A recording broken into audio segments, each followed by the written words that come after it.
Bonjour, vous écoutez Noir Atlantique, un podcast de Fania Noël produit par Kizou Studio. Dans Noir Atlantique, je suis en conversation avec des militants, artistes, universitaires ou intellectuels noirs des quatre coins du globe.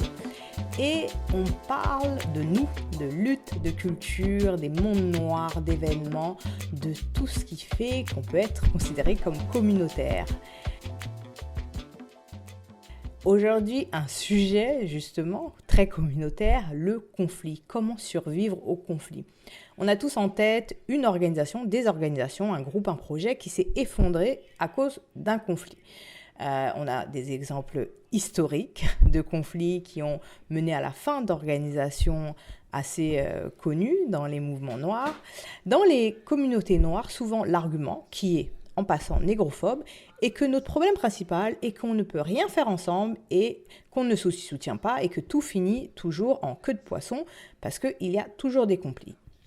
La vie d'une organisation, comme tout groupe, que ce soit votre famille, votre travail, votre groupe d'amis, est traversée par des rapports de pouvoir qui sont mouvants, c'est pas toujours dans le même sens, qui sont pas parfois asymétriques, qui changent en fonction des endroits et du temps, plus ou moins explicites, parce que parfois il peut y avoir des règlements qui les explicitent, mais aussi de conflits, voire de violences. En tant qu'afroféministe, la question des conflits et de la violence est une question centrale lorsqu'on pense à la place et à la sécurité des femmes noires au sein des mouvements noirs en général et de tous les mouvements. Donc au programme, la résolution de conflits avec une compatriote diasporique haïtienne du Québec, Nathalie Batraville. Nathalie Batraville est professeure adjointe en études féministes à l'université Concordia, qui se trouve à Montréal, au Québec, Canada. Ses travaux portent sur l'afroféminisme, l'abolition de la prison, les théories décoloniales et queer et les productions culturelles de l'Atlantique noir. Bonjour Nathalie et bienvenue dans Noir Atlantique. Bonjour Fania, merci beaucoup, c'est un plaisir d'être avec toi. Alors, parce que le sujet peut être mal déterminé, et j'ai vu, parce que j'en ai parlé un peu autour, et il y a des confusions, donc aujourd'hui on va être extrêmement pédagogue, très dans la définition, pour parler de conflit. Est-ce que tu peux nous dire ce qui définit un conflit et surtout, c'est quoi la différence entre un conflit et ce qu'on appelle la violence? D'abord, je vais juste faire une disclaimer, comme on dit en anglais, pour préciser que je ne suis pas experte en résolution de conflits, je ne suis pas spécialiste, mais c'est une question, comme tu l'as expliqué, qui nous touche toutes et tous, dans la mesure où on est tous en relation les unes avec les autres, notamment dans des milieux militants, dans des organisations. Et donc, on a intérêt à s'intéresser à la question des conflits, à nos relations, à nos amitiés, à nos familles, etc. Donc, la question des conflits touche à plusieurs milieux. Et mon intérêt s'est manifesté essentiellement par un cours que je donne depuis quelques années maintenant sur la justice transformatrice qui s'intéresse à non seulement à la résolution de conflits, mais aussi comment est-ce qu'on peut réparer des torts, comme tu l'as dit, des formes de violence qui sont aussi plus graves, dans l'optique de créer des communautés où on n'a pas besoin de faire appel à la prison, à la police pour réparer des dommages, des torts, des blessures qui ont été faites entre nous. Donc ça, c'est un peu mon préambule. Et par la suite, pour ce qui est de la distinction entre conflit et violence, la différence, en fait, il y a plusieurs personnes. Je m'inspire beaucoup, puisque j'enseigne ce cours, je m'inspire beaucoup de différents, surtout des femmes noires, des femmes racisées qui ont beaucoup réfléchi à ces questions. Et donc, il y a Mariame Kaba, qui est une abolitionniste de la prison. Yeah. Exactement. Il faut absolument suivre, si on peut, sur Twitter, @prisonculture. Il y a Mariame Kaba et aussi une autre abolitionniste, Shira Hassan, qui ont créé plusieurs ressources pour essayer de réfléchir à ces questions, qui ont établi des différences entre, en anglais, les catégories de conflict, harm, hurt, abuse, etc. Et si j'avais à traduire la différence justement entre conflit et violence, je dirais que le conflit se situe par rapport à plutôt sur le niveau du désaccord, de la mésentente. Peut-être qu'il y a pu y avoir des sentiments qui ont été blessés. Il y a peut-être eu un certain niveau d'injure ou d'offense. Mais il n'y a pas nécessairement eu, au niveau du conflit, un niveau de violence plus grave qui aurait pu porter atteinte à la sécurité d'une personne, au bien-être plus profond d'une personne, à l'intégrité physique de la personne. Et quand, justement, on passe dans un cadre où une blessure porte atteinte à l'intégrité physique d'une personne, à la sécurité d'une personne, à la dignité d'une personne, on peut parler de violence. Or, lorsque il s'agit plutôt de conflits de personnalité, de tensions, de désaccords, de désagréments, même dans le contexte de rapports de pouvoir différents, on peut plutôt parler de conflits, même si ça peut être des conflits qui peuvent être intenses, qui peuvent aussi nous préoccuper profondément. Je crois que c'est quand même utile de faire la distinction, comme tu nous invites à le faire, entre conflit et violence. Et une fois que le conflit a eu lieu, où est-ce qu'on définit quand est-ce qu'il faut intervenir? On met un squad et comment on doit intervenir? Est-ce que c'est comme, je sais pas, est-ce que c'est une tierce partie ou est-ce que c'est des parties, ou est-ce qu'il faut attendre que les parties impliquées demandent une intervention? Mais dans le cadre d'une organisation, on peut pas juste laisser des conflits larver comme ça parce que après ça peut juste casser l'ambiance là. Bon, ça peut juste casser l'ambiance de juste dire oh comme ils nous ont pas demandé de l'aide, on va juste les laisser être en bif pendant 106 ans. Non. Je dirais que en fait c'est important d'intervenir avant même qu'il y ait un conflit. Donc, il faut essayer d'anticiper que lorsque un certain nombre de personnes, même en fait 2 personnes se réunissent, il faut s'attendre à ce qu'il y ait des conflits.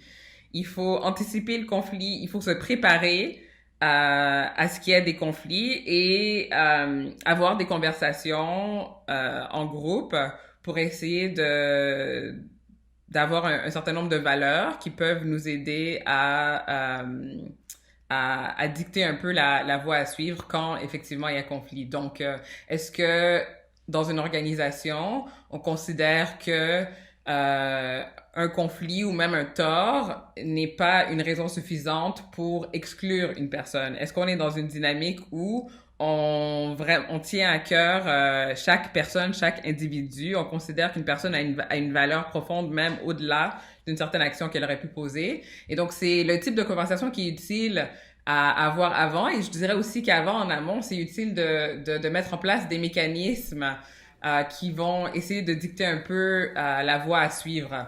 Donc, c'est peut-être utile d'avoir en tête déjà des médiateurs, médiatrices qui vont pouvoir nous aider à régler les conflits. Dans mon esprit, c'est aussi une bonne idée pour toute organisation, si possible, d'avoir des personnes qui sont vraiment dédiées, qui peuvent avoir soit une certaine expérience ou qui veulent s'engager à développer des capacités, des connaissances en résolution de conflits, pour que ces personnes-là soient prêtes lorsque le conflit arrive pour y remédier. Et pour ta question plus précisément, je crois que généralement un conflit lorsqu'il arrive même entre 2 personnes, il a tendance à toucher toutes les personnes qui sont autour. Et donc c'est pas seulement d'attendre que, je dirais, pour moi, pour le moins, c'est pas nécessairement d'attendre que les personnes impliquées soient prêtes ou considèrent qu'il faut intervenir, mais c'est le plus rapidement possible quand on constate qu'il y a quelque chose qui va pas trop, d'essayer de comprendre quelle est la source du problème et comment on peut y remédier. Et je crois que la marche à suivre est aussi dictée par l'objectif qu'on souhaite avoir. Donc, dépendamment du problème, généralement, l'objectif, c'est que s'il y a un comportement qui pose problème, c'est que ce comportement-là cesse. Et donc, il s'agit d'essayer de déterminer qu'est-ce qu'il faudrait faire pour que le comportement en question cesse. Est-ce qu'il faudrait une série de conversations? Est-ce qu'il y a certaines connaissances? Est-ce que c'est une question de langage? Certains mots qui ont été utilisés? Donc, ça peut, dépendamment du problème, ça va un peu dicter qu'est-ce qu'il faudrait faire pour que le comportement cesse. Mais c'est un peu, je dirais, les priorités c'est un peu, je dirais, le cadre que j'offrirais. C'est-à-dire qu'il faudrait d'abord préparer en amont l'optique qu'on a, la perspective qu'on a par rapport au conflit, pour l'anticiper, pour se préparer, pour mettre déjà des structures en place.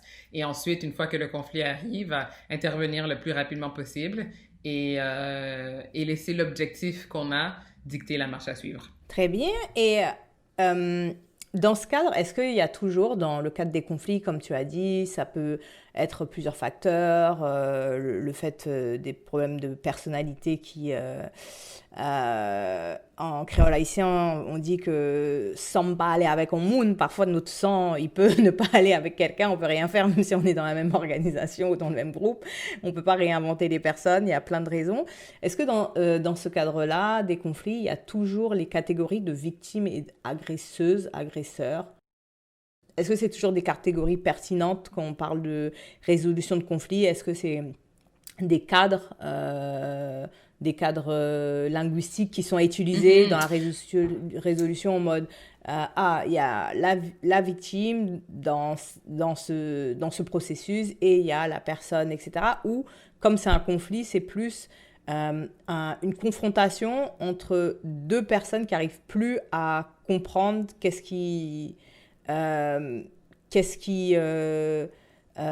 disjoint, je ne sais pas si c'est un anglicisme ou si c'est un vrai mot, qu'est-ce qui fait que la relation est discontinue et inaudible? Mm-hmm. Je vais savoir, la question. Je vais savoir si est-ce que la catégorie de victime et d'agresseuse agresseur est toujours pertinente. Oui. Dans le cadre de résolution de conflit. Oui, ben tu sais déjà, dans le cadre de la justice transformatrice, déjà dans le cadre de la justice transformatrice, il y a plusieurs personnes qui considèrent que les catégories de victimes et agresseurs sont pas nécessairement les meilleures catégories à avoir, dans la mesure où apposer à quelqu'un l'étiquette d'agresseur et de victime, c'est un peu considéré que c'est un peu apposer une certaine identité à des personnes, alors que on parle plutôt d'actions, de comportements, de gestes qui ont été posés, qui ne définissent pas nécessairement la personne. Et donc, et je vais juste aussi en même temps proposer une ressource qui est vraiment utile, qui est une espèce de guide qui a été créé par un groupe, notamment par Mimi Kim et par d'autres personnes qui travaillent dans le milieu de la prévention de la violence et de la résolution de conflits et de la justice transformatrice, qui ont créé un espèce de guide qui s'appelle le Creative Interventions Toolkit, A Practical Guide to Stop Interpersonal Violence. Et c'est un guide qui fait 600 pages et qui donne différentes marches à suivre, comment est-ce qu'on peut intervenir pour prévenir la violence et pour stopper la violence lorsqu'elle se produit dans nos familles, dans nos communautés, dans nos milieux de travail, dans les milieux militants, etc. Et donc, ils expliquent notamment pourquoi ils préfèrent, au lieu de parler d'agresseurs et de victimes, de personne qui a causé un tort ou qui a fait mal, et personne qui a été blessée, à qui on a fait mal, qui a subi le tort, si on veut. Ça évite de immobiliser comme s'il y aurait des bonnes personnes et des mauvaises personnes, et plus dire, en fait, il y a des personnes qui font des bonnes actions et des mauvaises actions dans des contextes particuliers. Oui, et c'est aussi nous rappeler que on est toutes et tous à un moment ou à un autre une personne qui peut faire mal à quelqu'un et une personne à qui on a fait mal. On a tous été blessés par des personnes et on a tous aussi blessé des personnes. Et donc, c'est aussi de comprendre, déjà d'entrer dans une dynamique où il n'y a pas une distinction manichéenne entre l'agresseur et la victime, mais plutôt une communauté où dans cette instance-là, cette personne-là a fait mal à cette personne-là et on essaie de comprendre qu'est-ce qui s'est passé et comment on peut aller au-delà de ça. Une autre chose qui est utile dans le guide dont je parle, le Creative Interventions Toolkit, c'est aussi que il précise que dans certains cas, c'est difficile de tracer une ligne parfaite, comme je suis certaine que tu peux l'anticiper, entre c'est qui la personne qui a blessé l'autre et c'est qui la personne qui a été blessée. Tu vois, parce que souvent, des deux côtés, qu'on parle de conflit ou même qu'on parle de violence, des deux côtés... Il y a eu un entanglement, comme dirait Jada Pinkett Smith. Exactement, exactement. Il peut y avoir entanglement dans le conflit, de sorte que c'est difficile de savoir c'est qui la personne qui a été blessée et c'est qui la personne qui a fait mal à l'autre. Et ce qui est utile enfin, il donne toute une série de questions, de paramètres qui peuvent nous essayer de comprendre, mais un des facteurs les plus importants, en fait, c'est d'essayer d'étudier le rapport de force. Hein, parce ce qui va souvent faire la différence, c'est est-ce que une personne a plus de pouvoir, a plus de privilèges que d'autres? Est-ce que sur le plan de la classe, de la race, des ressources, il y a une personne qui peut souffrir plus des torts dont il est question que l'autre? Et ça peut nous aider un peu à essayer de déterminer qui serait dans ce contexte-là la personne qui a été blessée et la personne qui a fait le tort, dans la mesure pour nous aider un peu à réparer le conflit à partir de la perspective où effectivement il y aurait une personne peut-être qui aurait plus de travail à faire pour essayer de réparer le tort et l'autre personne qui serait plus un peu dans l'attente d'excuses ou bien qui s'attendrait à ce que l'autre personne travaille pour réparer le tort qu'elle a fait. Why are you doing this at my event right now? Is it that serious? Hey, you don't gotta do this, guys. We were just having a good time. Yeah, I mean, I was over there wobbling with your shady ass. Meanwhile, you stabbing me in the back? Stabbing you in the back? Molly, this is OD. I don't have time for your drama. Okay? You keep starting shit. You keep making up problems. You keep focusing on shit that I need to fix when you need to fix your fucking self. Bitch, do you hear yourself? Nobody has more drama than you, Issa. Okay? You need to figure out your shit and stop using people. You use Nathan, Andrew, me, who else? Guys, let's not do this here. See? You are so miserable. If things don't work out with Andrew, it's not gonna be because of me, girl. Fuck you. Fuck me, I've been stopped fucking with you. I should have dropped your lying ass a long time ago. You still the same selfish bitch you always been. Molly, get your finger out of my fucking face. What you gonna do? What's she reaching for? That bitch got a gun! He's got a gun. Is it a knife? C'est quoi la différence? Toi, tu disais réparer les torts. En quoi la résolution de conflits, ça se différencie de mesures disciplinaires? Est-ce que les suiveurs de Foucault qui nous écoutent vont y voir une nouvelle extension de la société punitive? Donc voilà, en quoi ça se différencie, la résolution de conflits, de mesures disciplinaires, de la pensée de la discipline, etc. Excellente question. Je constate que lorsqu'on parle de résolution de conflits, de justice transformatrice, et que un certain nombre de décisions, d'actions sont prises pour essayer de répondre à un tort qui a été fait, je constate que les gens sont rapides à essayer de circonscrire ces actions dans le cadre du régime carcéral qu'on connaît. C'est-à-dire que il y a comme une tension. D'une part, effectivement, on peut avoir tendance à à répéter, à réinscrire des façons de faire qui sont punitives, qui sont peut-être effectivement carcérales, lorsqu'on essaie de répondre à des conflits ou de réparer des torts qui ont été faits. Donc, il faut être vigilant. Parce qu'on habite tous et toutes dans cette société où on a appris à punir des actions qui nous ont blessés ou qui ont fait tort à notre communauté. Et donc, d'une certaine part, il faut effectivement être vigilant, mais d'autre part aussi, il faut pas non plus exagérer, je dirais, et voir essentiellement la police et la prison partout.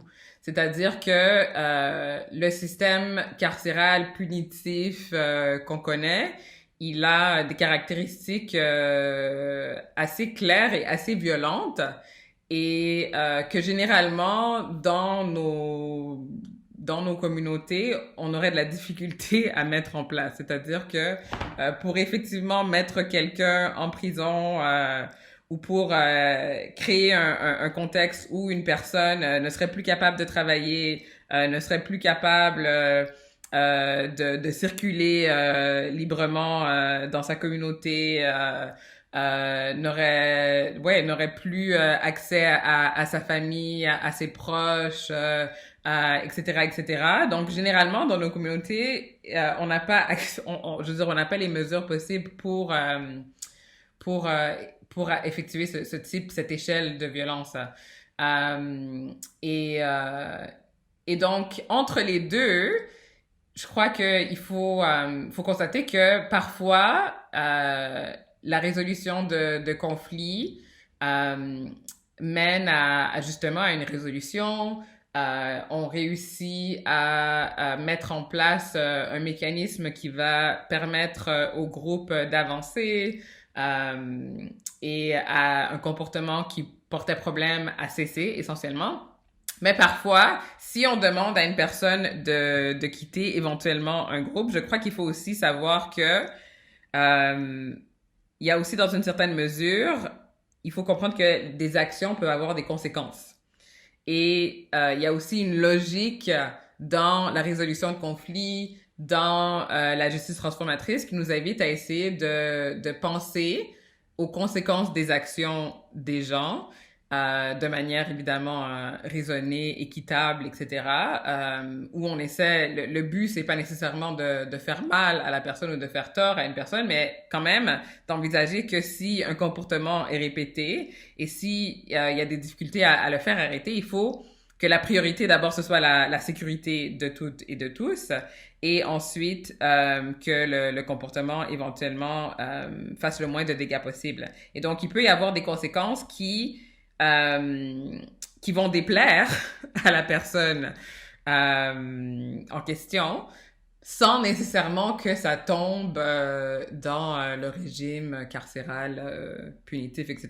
Mais en même temps, c'est une question complexe et difficile, et je crois que c'est un peu une zone grise qu'on est encore en train d'étudier, de développer, je sais pas, de peaufiner, d'analyser. De tâtonner, parce que en fait le truc c'est de se dire que de pas tomber dans enfin qu'il y a une idée de la résolution de conflit, c'est qu'on va mettre des gens autour de la table, chacun va dire oh tu as fait ça, et après on va se serrer la main et on va revenir à une situation antérieure et je pense que ce qui est intéressant dans ce que tu expliques, c'est d'expliquer qu'en fait c'est parce qu'il y avait tout un contexte de la situation antérieure qu'on ne peut pas revenir à la situation antérieure. Et que aller vers une résolution ou la justice transformatrice, c'est dire que la situation intérieure ne peut pas être retrouvée, ne doit pas être retrouvée, vu qu'elle a aussi favorisé que ce conflit ou parfois cette violence arrive, et de dire que oui, parfois les conséquences peuvent aller à des choses qui ne plaisent pas à une personne mise en cause. C'est comme lorsqu'on s'excuse, on dit « je me suis excusé ». S'excuser, ça ne veut pas dire que la personne est dans l'obligation d'accepter ses excuses. Et je pense que c'est important de dire ça, que la résolution de conflit, peut-être il y a un un quiproquo autour du mot résolution qui est perçu de manière intrinsèque, de manière comme si naturelle, comme un positionnement moral positif, joyeux, de paix et pacifique, et comme si ça ne voulait pas dire que la résolution en tant que telle, le mot résolution ne porte pas tout ça. Le mot résolution, c'est juste dire que en fait, il y a un conflit et on arrive à un outcome, à un résultat qui ne comprend pas des méthodes, les méthodes classiques de punition et punitive, mais qui s'inscrit dans un cadre et moral, et poétique, et philosophique un peu plus large que le cadre un peu qu'on a appris quand on était jeune ou dans des institutions religieuses. Tu fais quelque chose de mal, tu vas être damné pour l'éternité en enfer et brûlé, etc. Quelque chose de moins ascétique et de moins porté vers la flagellation du péché éternel et le jugement moral sur toute la personne, en mode tu es une mauvaise personne, en général, en particulier, en tout temps, de ta naissance jusqu'à ta mort. Oui, absolument. Et je dirais aussi que l'enjeu, c'est aussi de comprendre que justement parce que on a grandi dans des contextes, que ce soit à l'école ou même dans nos familles, où les outils de communication, de résolution de conflits étaient pas nécessairement les plus développés. Le travail qu'on a à faire, il est non seulement difficile, mais aussi il requiert qu'on développe énormément d'imagination et aussi de pratique. Il faut qu'on soit engagé à faire des erreurs, à faire des expérimentations, à développer des outils, à essayer une chose, à essayer une autre chose. Et de savoir que on est quand même un peu dans l'expérimentation et puis dans un peu le tâtonnement dans une zone qui est encore en développement, dans la mesure où on n'a pas toutes les réponses. Et très petite, et dans les marges, et surtout dans les marges. C'est-à-dire que c'est même pas qu'on est une zone... On expérimente depuis les marges. Voilà, on expérimente depuis les marges des outils qui sont à contre-courant de tout ce que le cadre dans lequel, le cadre global de la structure nous dit. Donc, ça demande et à la fois des ressources, et à la fois de l'imagination, et à la fois de l'expérimentation, mais ça demande aussi un degré de répétition constante, parce que en plus d'expérimenter, on est dans l'obligation de défendre perpétuellement ce chemin pris et pas un autre qui est vu comme le plus normal, le plus évident. C'est-à-dire qu'on est engagé dans un travail de dénormalisation de ce qui est vu comme normal en termes de comment se règle un conflit en violence, et aussi dans un certain sens où dans ce tâtonnement on doit aussi faire, comme on a fait au début là, de cet entretien, faire la différence entre un conflit et la violence et ne pas interchanger les mots. Et parfois ça peut être mal pris de dire en fait non, tu peux ressentir quelque chose comme violent, mais tous les conflits ne sont pas de la violence. Et en travaillant dans des espaces où on travaille avec des personnes marginalisées, qui sont exclues dans la société, etc.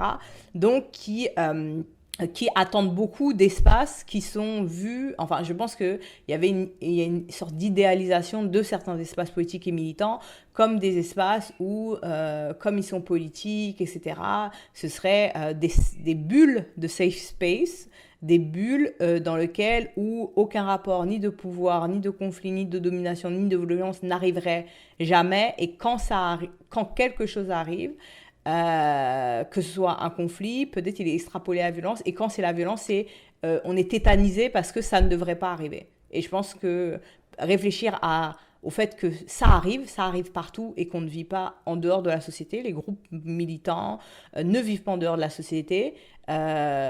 C'est important de dire, en fait, ça arrive partout. Il n'y a pas des murs, et je pense que les organisations politiques seraient vraiment mal inspirées de vouloir construire des murs entre elles pour comme dirait Bell Hooks, quelques happy few entre eux et pas vouloir changer le Oui, monde. non, je suis entièrement d'accord et ce que tu as dit, ça m'a rappelé, ça m'a fait penser à deux textes. D'abord, il y a le livre que tu as probablement lu qui s'intitule, c'est en anglais, je sais pas s'il a été traduit, qui s'intitule Conflict is not abuse, Overstating Harm, Community Responsibility and the Duty of Repair, qui est un livre tel que quelqu'un pourrait traduire un résumé ou un extrait ou je sais pas. Mais en fait, comme ce qu'elle explique, c'est que elle constate une tendance où à plusieurs échelles, et à l'échelle individuelle, communautaire, et à l'échelle plus large politique, géopolitique, il y a une tendance à interpréter le conflit comme une forme d'abus ou de violence. Et une des manières qu'elle interprète cette tendance, c'est que on est dans un contexte capitaliste de compétition et aussi un contexte où les ressources sont limitées et l'espace public, le pouvoir est limité. Il y a comme une compétition pour le pouvoir, pour des ressources politiques, pour avoir une voix. Et donc le fait de se considérer comme étant victime de violence, c'est une façon de s'arroger une voix, de s'arroger un certain droit de parole et de trouver un peu de pouvoir dans un contexte où il y a presque pas de pouvoir. Et elle explique en fait que les torts, les conséquences sont en fait assez néfastes. Lorsque on interprète le conflit comme une forme de violence, ne serait-ce que pour essayer de se sentir un peu plus comme ayant une voix, comme ayant une parole. Et donc, je crois que ça, c'est une des choses... enfin, je recommande ce livre pour les personnes qui peuvent lire l'anglais. Mais l'autre chose aussi que je trouve intéressante en tandem, c'est aussi que je crois qu'on doit développer une certaine curiosité par rapport au conflit. C'est-à-dire que le conflit, justement, la raison pour laquelle le conflit et la violence sont différents, c'est que lorsqu'il y a conflit, on n'est pas réellement en danger. Je veux dire, il n'y a pas de danger à notre sécurité, à notre bien-être, enfin, peut-être dans une certaine mesure à notre bien-être, mais somme toute, généralement, dans un contexte de conflit, on est encore en sécurité. Hein? Et donc, on peut avoir une certaine curiosité par rapport au conflit dans la mesure où on peut comprendre que ça peut nous amener à avoir des relations plus proches avec des gens. Ça peut nous amener à avoir un environnement de travail qui est plus agréable. Ça peut, en fait, ouvrir un certain nombre de possibilités qui sont tout à fait désirables et qui ne sont pas accessibles dans la mesure où on a peur de résoudre des conflits, de parler des conflits. Et ça, c'est notamment une idée que propose Mia Mingus, qui est une activiste qui travaille beaucoup sur les questions de validisme et aussi de justice transformatrice. Et donc, elle a un article sur son blog qui s'intitule « What if accountability wasn't scary ?» Et si la résolution de conflits ne nous faisait pas peur? Et donc, je crois que ça, c'est aussi ce qui est important. Développer de la curiosité et, comme je disais, ne pas être tétanisé, en fait. C'est ça, c'est quand on imagine que non, c'est une bulle de machin, etc. Et de ne pas être tétanisé à l'idée de, ben oui, parfois ça arrive et que il y aura, on peut y survivre. Pour continuer notre conversation, comment tu vois que c'est dans des groupes politiques, c'est-à-dire des groupes, moi je définis politique comme le lieu où on peut repenser un autre système, où on peut qui est-ce que je lisais ce matin qui disait un truc sur la politique? Ewan P. Newton qui disait la politique c'est la guerre sans les fusions de sang. Donc voilà. Donc, les groupes politiques qui veulent changer le monde, changer le système, changer de société, comment ils peuvent appliquer cette résolution, les principes de la résolution de conflits de bonne manière, c'est-à-dire ne pas appliquer les principes de résolution de conflits quand il y a des cas de violence graves, c'est-à-dire undermine ce qui est des cas de violence en disant « Oh, c'est juste un conflit » alors qu'il y a des cas de violence, mais aussi les appliquer en interne, mais aussi essayer de le voir comme extensible en intention et extensible aussi en dehors de leur propre organisation, mais aussi dans des conflits politiques qu'on peut avoir avec d'autres groupes, des groupes qui ne sont pas antagonistes. Il ne s'agit pas de résoudre ces conflits qu'on a avec des groupes dont la politique est antagoniste, mais des groupes avec qui on peut faire une partie du chemin ensemble, mais que des conflits, on va dire, récurrents ou des conflits qui sont persistants, toujours les mêmes, qu'on n'arrive pas à dépasser. Pour moi, et aussi, comme je dis, pour les différentes personnes que je lis, qui m'aident beaucoup à réfléchir à ces questions, si on réussit pas à gérer des conflits qui sont dont les conséquences ne sont pas catastrophiques, hein. C'est des conflits, l'exemple souvent que les gens donnent, c'est on fait un événement et qui va laver la vaisselle. Ça c'est un exemple de conflit banal, mais si on n'arrive pas à régler ce conflit-là, mais comment est-ce que d'une part on va, comme tu le dis, changer le monde, hein? Changer le monde, c'est quelque chose qui commence à l'échelle de notre groupe, de notre communauté, de nos familles, des personnes qu'on aime, etc. Et c'est aussi changer le monde dans la mesure où si on n'arrive pas à résoudre ces désagréments, ces désaccords, comment est-ce qu'on va résoudre des torts qui sont effectivement beaucoup plus graves, des formes de violence très dommageables, qu'on parle de viol, de meurtre, etc. On peut pas, de manière réaliste, travailler vers un monde où il y a plus de prison si on n'est pas capable de commencer déjà à la première case qui est celle d'essayer de résoudre les conflits interpersonnels dans nos espaces collectifs. Donc pour moi c'est vraiment essentiel. Je crois que souvent et d'ailleurs le travail de réparation de torts plus graves de justice transformatrice, je crois qu'il paraît déjà un peu plus accessible une fois qu'on commence à pratiquer à l'échelle plus petite des conflits. Donc, je crois que c'est essentiel. Oui, surtout, je pense qu'on sous-estime beaucoup en général ce qu'on peut faire un peu tous les jours. Il y a toujours un fantasme, il y aura un grand jour et après, il y aura une révolution, un grand jour et après... tout sera bien parce qu'on aura aboli tout et on oublie en fait tout ce qu'on peut faire un peu tous les jours pour arriver à quelque chose de plus durable et qui ne prenne pas de contre-révolution. Donc là, c'est cette idée et c'est une très très bonne idée pour terminer ce podcast et ça ferait une introduction, même si le prochain, ce numéro ne sera pas le prochain numéro, lorsqu'on parlera avec... une autre ou un autre invité de la justice transformatrice. Merci beaucoup Nathalie d'avoir pris le temps depuis Montréal pour discuter avec moi. Merci Fania, merci d'accorder du temps à une question qui est vraiment essentielle, importante, qui nous invite à faire la révolution tous les jours, finalement, à petite échelle, dans nos communautés, dans nos groupes. Et ouais, donc merci pour ton travail. Hein. C'est énormément apprécié. Oh.